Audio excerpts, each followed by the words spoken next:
Ma'am, kumusta po siya, ma'am?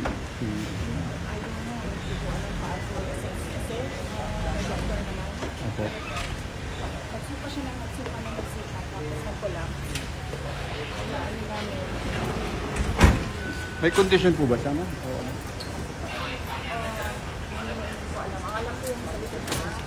Andun sa daan ng tabi.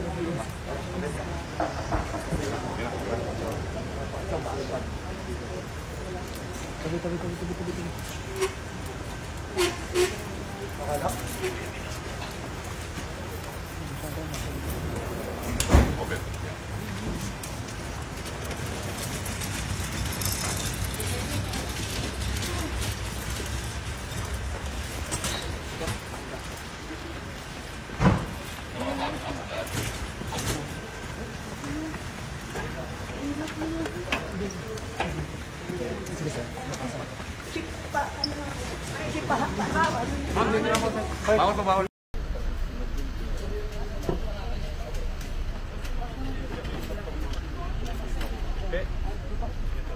Ma'am, nasaan po yung telepono nila? Yung kinuha po kanina. Ma'am, nagnakaw kayo ng cellphone. Ibalik niyo.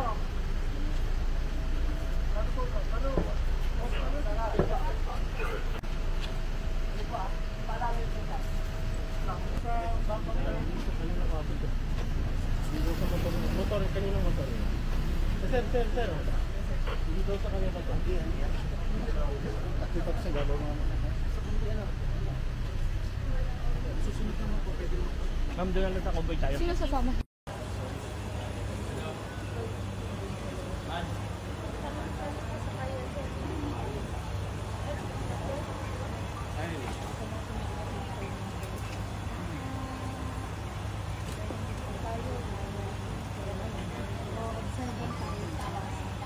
Boss, ganun lang. Tayo. Ano na, atraso lang, please.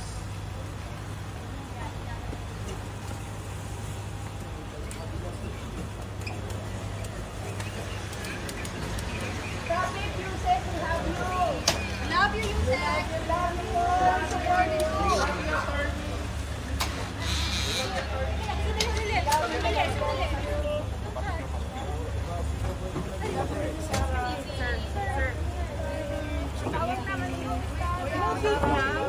Pwede yung bibi! Ano ba?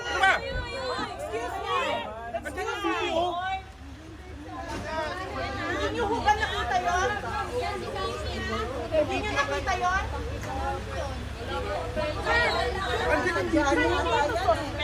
Hindi ito convict. Ma'am, dadalhin po namin sa St. Luke's. Hindi. Kanina, sinabihan kayo sa St. Luke. Dinala niyo Hindi dito. ko po alam.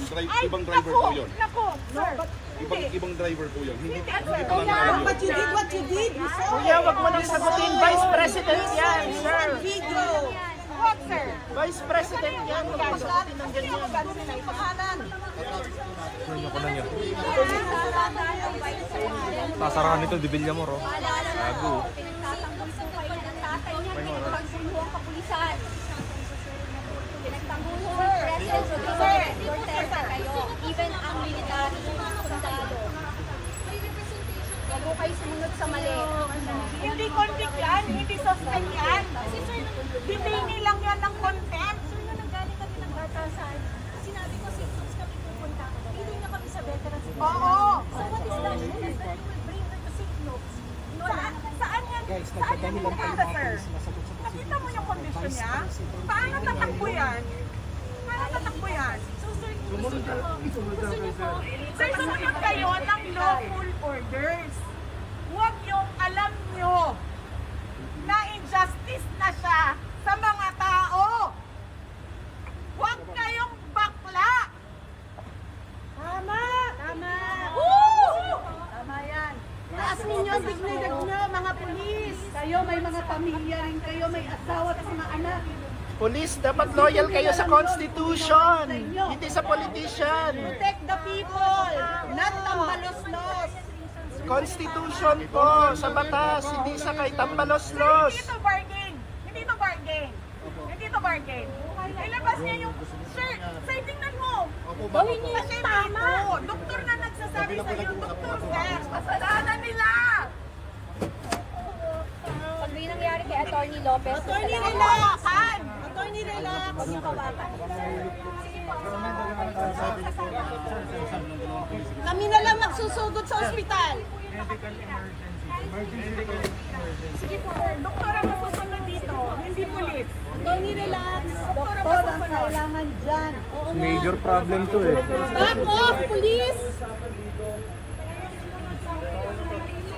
Police, back off! Back off! Back off, police! Ambulansya din kami. Alam mo yun, nagkakaroon lalo ng anxiety yung tao. Pwedeng mag-heart attack yan. Atras, atras, atras. Ako na! Atras kayo. Kami na magsusugod!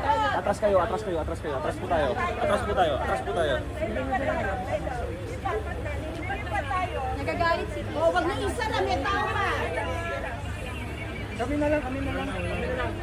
Sir, hindi naman yung may mga police kasi na alam mo yun, makakatakbo. Hindi na makakatakbo. pero muntik maingit eh.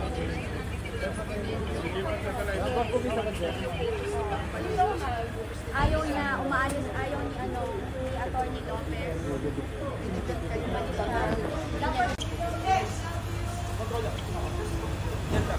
Double order! Tama na, sir. Tama na. Huwag ka na bumida! Huwag ka na bumida, sir! Stop it! Police, back off! Dahil yung mukha na yan, oh. Police, back off! Dahil yung mukha na yan.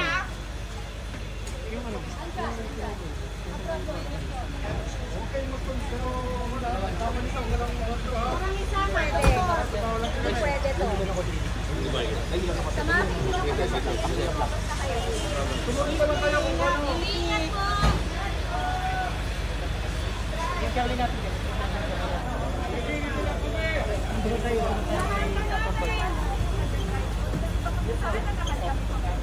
Pagyan ma'am, ako yung pakisama po rin kayo. Driver, yung sa ibang dali na naman.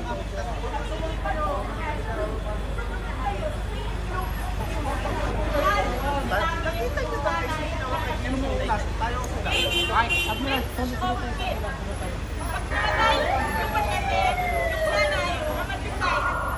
paano mamatay ang anak niya? Okay? Okay, sumunod ka. Maghanap na sasakyan mo. Ingat po, ingat po. Mga kapuso, nandito tayo sa Veterans Memorial Medical Center. Sa mga oras na ito ay nagkakaroon ng komisyon. Kinakalampag na ng taong bayan itong ambulansya ng QCPD dahil nakaharang ito sa ambulansya kung saan nakasakay si Attorney Zuleika Lopez, ang Chief of Staff ni Vice President Sara Duterte. Sa mga oras na ito, eto na, nakaalis na yung ambulansya at ililipat si Attorney Lopez sa St. Luke's Medical Center.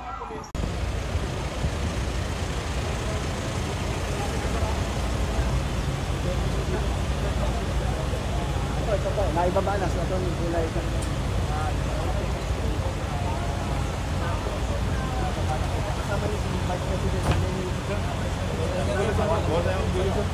Hindi mo siya makausap eh. But she answered some questions of the doctor. Pero hindi lahat din. And then pag kami yung kumakausap sa kanya, hindi siya nagsasalita na.